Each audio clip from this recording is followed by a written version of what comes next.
Los primeros dos salmos eran salmos generales.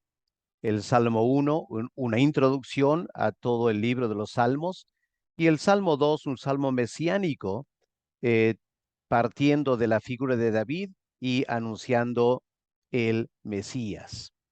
Cuando llegamos al Salmo 3, llegamos al primer salmo intensamente personal, tan personal que podemos ubicar el momento histórico en el cual fue compuesto. Eso lo podemos ver del título que vamos a estudiar más adelante. Dice el Salmo de David cuando huía de delante de Absalón, su hijo. Antes de entrar en los detalles, permítame orientarles acerca de la estructura del Salmo. Siempre es interesante notar cómo el Salmo está estructurado como un himno, un cántico espiritual. Tiene 4 estrofas y cada estrofa tiene un tema particular. La primera estrofa, versículos 1 y 2, describen los enemigos de David. La segunda estrofa, versículos 3 y 4, describe el Dios de David. La tercera estrofa, versículos 5 y 6, habla de la confianza de David. Y la cuarta estrofa, versículos 7 y 8, la salvación de David. Y noten cómo termina. Versículo 8b dice, sobre tu pueblo sea tu bendición. Esto es interesante porque, como dije, es un salmo intensamente personal, una crisis grave en la vida de David como persona. Pero cuando llega al fin del salmo, noten cómo la mente de David ya no está puesta en sí mismo, sino está puesta sobre el pueblo de Israel, sobre tu pueblo, dice David, no sobre mi persona, sobre tu pueblo sea tu bendición, porque durante el salmo David se va dando cuenta que Dios le va a ayudar, sí. En este momento de crisis, Dios no lo va a abandonar, pero lo va a hacer por el bien de Israel y no solo por el bien de David. Qué interesante anotar estos detalles al inicio del estudio del Salmo 3. Empecemos con la primera estrofa, los enemigos de David, versículos 1 y 2. El contexto histórico es la sublevación de Absalón contra David. Si queremos leer los detalles, y es muy importante hacerlo para estudiar este salmo, lo tenemos en 2 de Samuel, capítulo 15, versículo 1, hasta el fin del capítulo 18, el versículo 33. A todas luces, este salmo viene de un momento crítico en la vida de David. Dios lo había escogido para ser rey sobre Israel. Luego de tanta persecución por parte de Saúl, Dios le concedió el reino. David pudo vencer a los filisteos. Se estableció primero en Hebrón y luego en Jerusalén. Y ahora David esperaba disfrutar un largo reinado lleno de la bendición de Dios. Cuando de repente enfrenta un, una grave crisis en su liderazgo. Notemos estos detalles. En primer lugar, era una crisis por los adversarios. Versículo 1. Oh Jehová, cuánto se han multiplicado mis adversarios. Aquí la palabra para adversario significa una persona que te aprieta, una persona que te causa angustia. En el idioma original es la misma palabra que en el Salmo 4, versículo 1, la Reina Valera traduce angustia, cuando estaba en angustia. Así que claramente estos adversarios le estaban causando una tremenda angustia de corazón a David. Ahora, ¿por qué? Bueno, porque se sublevaron contra él. Salmo 3, versículo 1b. Muchos son los que se levantan contra mí. Qué triste para David encontrar como rey que los súbditos se sublevan, no se están sometiendo a él, se están levantando contra él para hacerle la guerra. Ya no quieren que él sea rey sobre ellos. Muchos se levantan contra él y le estaban diciendo cosas muy hirientes, ¿no es cierto? Miren versículo 2. Muchos son los que dicen de mí, no hay para él salvación en Dios. Creo que una de las cosas más tristes cuando estamos pasando por un momento de angustia es cuando las personas que nos rodean nos desaniman de confiar en Dios porque afirman, ni Dios te va a salvar, ni Dios te va a ayudar. Y había muchos que estaban diciendo en este momento, uy, para David no hay salvación. Aquí David se acabó. Vamos a ver en un momento por qué estaban diciendo eso. Pero noten también que eran muchos. Muchos son los que se levantan contra mí. Muchos son los que dicen de mí, no hay salvación en Dios.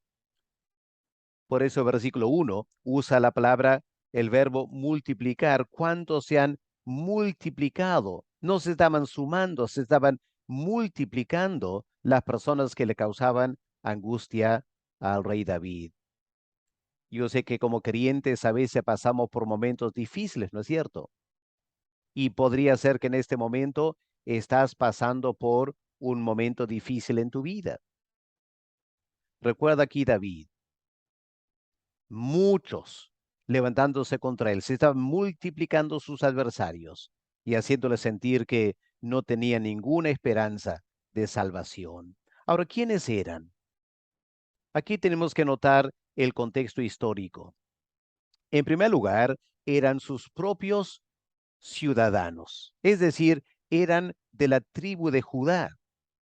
Si miramos en 2 de Samuel, el capítulo 15, vamos a notar este detalle. Recuerden que David era de la tribu de Judá. Cuando empezó a ser rey, los de Judá lo aceptaron, lo apoyaron. Le costó ganar la confianza de las otras 10 tribus. Y uno podría pensar que si alguien se iba a sublevar contra David, sería de las 10 tribus del norte. Mas no, eran los más allegados a él, de la tribu de Judá, porque leemos en 2 Samuel 15, versículo 11, y fueron con Absalón 200 hombres de Jerusalén, ¿ya? En la tribu de Judá, convidados por él, los cuales iban en su sencillez sin saber nada. Y mientras Absalón ofrecía los sacrificios, el contexto indica que era en Hebrón, también al sur de Jerusalén, en la tribu de Judá. Mientras él ofrecía los sacrificios, llamó a Aitofel, Gilonita. Vamos a ver que Gilo era una ciudad en Judá, eh, consejero de David, y la conspiración se hizo poderosa, aumentaba el pueblo que seguía a Absalón, tal que el reporte era, versículo 13, el corazón de todo Israel se va tras Absalón. Así que en primer lugar eran muchos de sus ciudadanos, gente de Judá, que ahora traiciona a David y se levantan contra él. Entre ellos estaban sus consejeros, la gente que le había asesorado, orientado a David, a ayudarle a tomar decisiones. Leemos en versículo 2 el nombre de uno de ellos, Aitofel, de este pueblo de Gilo. Pero también, y qué triste esto, ¿no es cierto? Su propio hijo Absalón. ¿Quién era Absalón? Era el tercer hijo de David. Interesante el detalle que tenemos en Primera de Crónicas, el capítulo 3 y el versículo 2, donde leemos el tercer hijo de David, Absalón, hijo de Maaca, hija de Talmai, rey de Jesur. Así que Absalón era hijo de David, pero con esta mujer, Maaca, que era una princesa de Gesur, el rey de Gesur, que era por el norte, por Siria. Así que este fue el hombre, el hijo de David, que se sublevó contra él. Ahora la pregunta es, ¿por qué se rebeló? La respuesta es sumamente triste y la tenemos en 2 de Samuel 12, versículo 10 al 12. ¿Se acuerdan? David tuvo un momento tan triste en su vida, gran decaimiento espiritual cuando cayó en el pecado con Betsabé y queriendo tapar sus rastros, ordenó la muerte del esposo de Betsabé. Y todo pasó aparentemente por desapercibido, pero Dios lo vio y reclama a David a través del profeta Natán. Y escuchemos lo que dice Natán en el versículo 10 del capítulo 12. Por lo cual ahora no se apartará jamás de tu casa, noten eso, de tu casa, David, de tus hijos, no se apartará jamás la espada, por cuanto me menospreciaste y tomaste la mujer de Urías, Eteo, para que fuese tu mujer. Así ha dicho Jehová, he aquí, yo haré levantar el mal sobre ti. Qué triste para David, ¿no es cierto? Dios hablando dice, yo levantaré el mal sobre ti y tomaré tus mujeres delante de tus ojos y las daré a tu prójimo, el cual yacerá con tus mujeres a la vista del sol, porque tú lo hiciste en secreto, mas yo haré esto delante de todo Israel y a pleno sol. Así que David era sumamente consciente de lo que estaba pasando detrás de la sublevación de Absalón y la tribu de Judá. Era nada menos de la disciplina de Dios sobre David. Es cierto que Dios le había perdonado a David, pero Dios tenía que enseñarle a su siervo que un pecado tan serio como el que él cometió, no podía pasar por desapercibido para el bien espiritual de David y de muchas personas. La disciplina de Dios tenía que hacerse notar en la vida de su siervo. Ahora, uno de los conspiradores, ya hemos mencionado, este hombre Aitofel.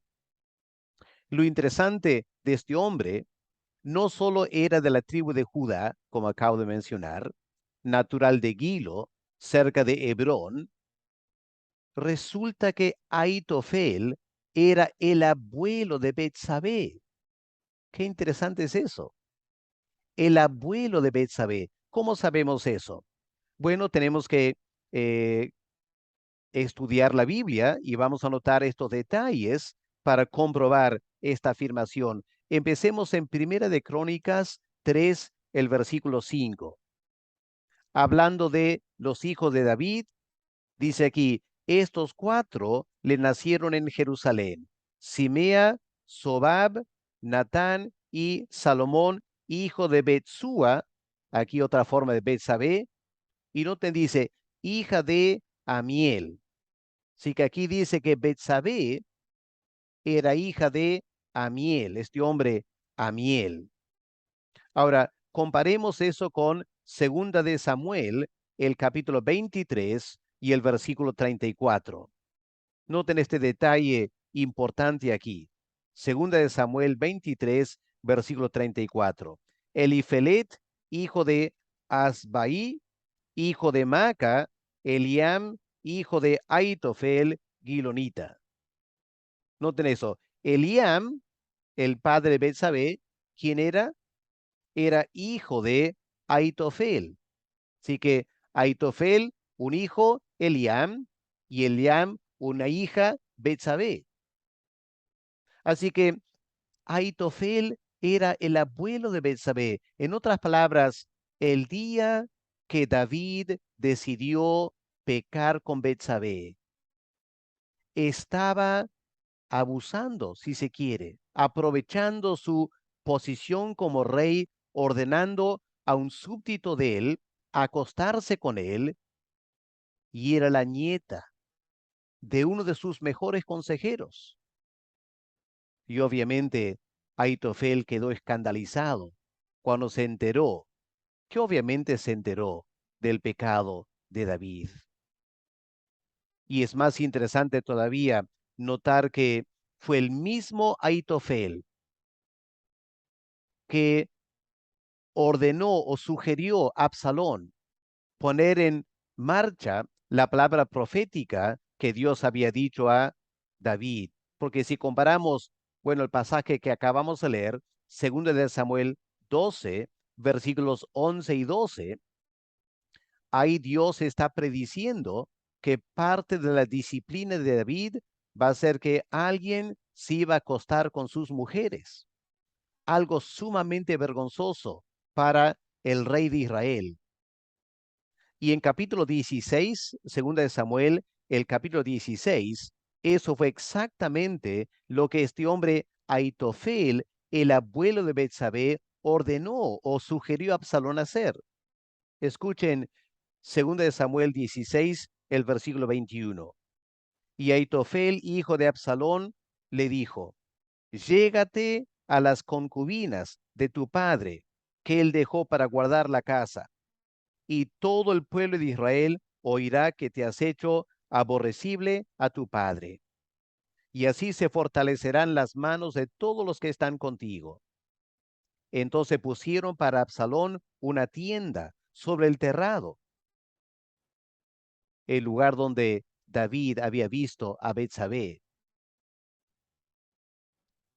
Y se llegó Absalón a las concubinas de su padre, ante los ojos de todo Israel. Qué triste para David en este momento de crisis. No solo sentir que los ciudadanos estaban contra él, no solo que su consejero estaba contra él, no solo que su hijo estaba contra él, sino que David, Dios estaba permitiendo, el Dios de David estaba permitiendo esta disciplina. ¿Se imaginan el dolor en el corazón de David en Salmo 3 cuando escucha a muchas personas decir, no hay para él salvación en Dios? Y cualquiera pensaría, obviamente que no va a haber salvación para él, si es Dios mismo que lo está causando. Qué triste este momento para David. Y hermanos, ahora pasemos a la segunda estrofa, porque habiendo notado estos grandes enemigos de David, es impresionante como en ese contexto David se arma de gran valor espiritual y fija sus ojos en Dios. Pone su mirada en Dios. Escuchemos el versículo 3 y 4. Mas tú, Jehová, eres escudo alrededor de mí, mi gloria, el que levanta mi cabeza. Con mi voz clamé a Jehová, y él me respondió desde su monte santo. Hermanos, aquí tenemos una razón más por afirmar David, un hombre conforme al corazón de Dios. No era perfecto, cometió pecados muy serios, experimentó el juicio y la disciplina de Dios, pero aún en el momento más bajo de su vida, la fe de David, su relación con Dios, le ayudó a poner su mirada en Dios para que Dios le pueda consolar en este momento de gran crisis. Noten estas primeras palabras de la segunda estrofa. Mas tú, Jehová. Más. Una palabra que hace contraste, ¿no es cierto? Los enemigos de David eran muchos. Se habían multiplicado. Ah, pero Jehová estaba con David. Mas tú, Jehová, eres escudo alrededor de mí. Como dice el apóstol Pablo, si Dios con nosotros, ¿quién podrá contra nosotros? Aunque tengamos una hueste de enemigos en contra de nosotros, con Dios somos más que vencedores. Y David se anima en ese sentido aquí. Miren estas tres cosas que David afirma acerca de Jehová. En primer lugar, Dios era un escudo para David. Dice aquí, un escudo alrededor de mí. Pueden ver en la imagen aquí un escudo circular. Normalmente el escudo va delante del soldado, ¿no es cierto? Para protegerlo de flechas o espadas que le vienen atacando desde adelante. Pero David no dice que Dios es un escudo delante de David. Y tampoco dice un escudo delante y detrás. Si algún enemigo viene por atrás para atacarlo. David se anima a decir, Dios es tal escudo que me rodea por completo. Adelante, atrás, a los costados y podemos añadir desde abajo, desde arriba también. Y con ese escudo, David es como invencible, ¿no es cierto? ¿Quién le puede causar daño si Dios es un escudo alrededor de David? Y aquí podría ser que David tiene en mente la afirmación en Génesis, el capítulo 15. Si miramos un momento, una experiencia en el padre de la nación de Israel, nuestro padre espiritual también, un padre espiritual, un ejemplo para David. Miren lo que leemos en Génesis 15 y el versículo 1. Después de estas cosas vino la palabra de Jehová a Abraham en visión diciendo, no temas, Abraham. Abraham también estaba en una crisis personal por la falta de hijos. Ya estaba envejeciendo.